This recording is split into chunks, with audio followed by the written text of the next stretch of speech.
Men så må jeg sige, så har spurgt jeg jo dig, hvem du helst ikke ville være i den her uge, hvis du var svensker. Og så valgte du faktisk Mona Sahlin, og det er jo alligevel modigt nok, når det nu er en partikammerat. Lad os lige se, hvordan en vælger beskriver Mona Sahlin.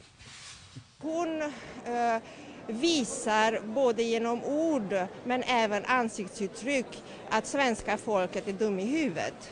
På vilket sätt, vad menar du? Ja, hon talar väldigt långsamt med ett hånfullt leende hela tiden. Men vad säger du om all kritik som har varit emot din person och ditt ledarskap?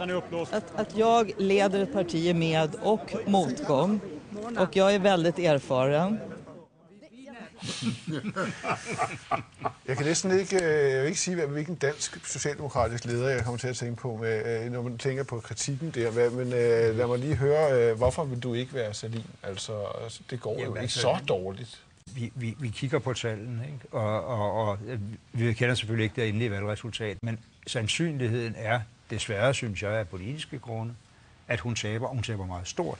Man skal ikke tage fejl af, for 2 år siden lå det svenske Socialdemokrati til at få 45% af stemmerne. Og hvis det ender på de 30 meningsmålingerne, nogenlunde enige om, så er det den største nedsmeltning. Men som politiker-type, hvad er hun så for en? Er det vel ikke kun derfor, du ikke kunne tænke dig at være hende?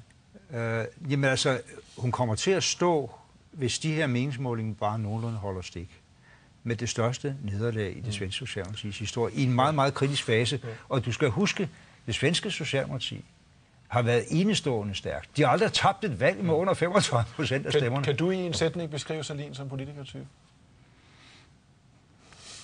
Nu er jeg fræk, det kan jeg godt sige.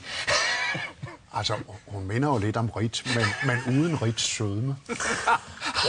Det var en sætning. Jeg ved ikke, om vi skal lade Mogens lige grine af, før vi går videre til vores